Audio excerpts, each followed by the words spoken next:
Hello guys. इसी first unit का हमारा ये नेक्स्ट चैप्टर है हेरिडिटी एंड इन्वायरमेंट।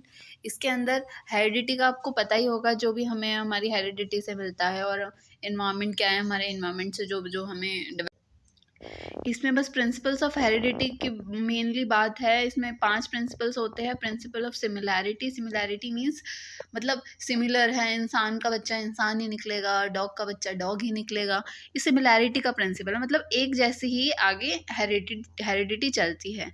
वेरिएशन का मतलब थोड़ा बहुत वेरिएशन हो सकता है बच्चों में, जैसे भाई कोई बच्चा कैसा थोड़ा सा सांवला निकल गया, कोई थोड़ा सा गोरा निकल गया, तो उनमें भी कुछ ना कुछ वेरिएशन होता है। दो भाई बहनों में हो गया जैसे।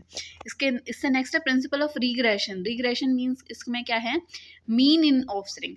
फॉर एग्जाम्पल हम मान लेते हैं जैसे खली है, खली की हाइट कितनी ज़्यादा है, और जैसे मान लो फॉर एग्जाम्पल उसकी वाइफ है कोई, उसकी हाइट होगी बहुत ज़्यादा छोटी, तो उनका बेबी कैसा होगा, तो उनकी एवरेज हाइट का होगा, ठीक है ना, बहुत ज़्यादा बड़ा ना बहुत ज़्यादा छोटा।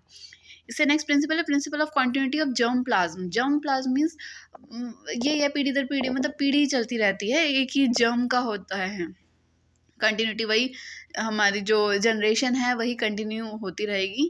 Principle of transformation of acquired trait, मतलब एक हमने एक्वायर कर लिया कोई ट्रेट। फॉर एग्जांपल अगर जिराफ है, जिराफ की गर्दन लंबी हुई कैसी होएगी कि वो उचक उचक के उसको खाने की आदत होती थी फॉर एग्जांपल, तो धीरे धीरे एक टाइम आया उसकी गर्दन लंबी हो गई। अब उसके दादा परदादा की हो गई, तो धीरे धीरे उसने उस टाइम पे एक्वायर कर लिया ये ट्रेट, तो आगे चल जाएगी उसके बच्चों की भी एक्वायर ऑटोमेटिकली हो जाएगी। इसे कहा जाता है प्रिंसिपल ऑफ एक्वायर ट्रेट, ठीक है। ये हेरिडिटी के 5 प्रिंसिपल्स है, पांचों ही इंपॉर्टेंट हैं।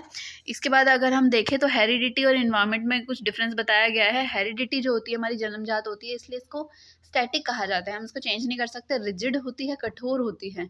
और इन्वायरमेंट जो होता है जबकि डायनेमिक होता है, इन्वायरमेंट से किया हुआ कोई भी चीज़ वो मतलब उसमें काफ़ी चीज़ें होती है, चेंज किया जा सकता है, फ्लेक्सिबल होता है, ठीक है। इसके अंदर एक नेक्स्ट चीज़ है ग्रीगर मेंडल। ग्रीगर मेंडल जो थे known as the father of heredity, important point है। born on 20 July 1822 and died on 6 Jan 1884। Next चीज़ जो इसके नेक्स्ट टॉपिक हम इसमें पढ़ेंगे सोशलाइजेशन। गाइस इस चीज़ को ध्यान में रखना, ये जो हमारा सिलेबस था इसकी ये फर्स्ट यूनिट हम कवर कर रहे हैं, childhood and development of children. इसके अंदर काफ़ी सारे टॉपिक्स आते हैं, जिसके अंदर ये हमने डेवलपमेंट पढ़ा, देन आफ्टर दैट हम हेरिडिटी एनवायरनमेंट पढ़ा, नेक्स्ट सोशलाइजेशन है।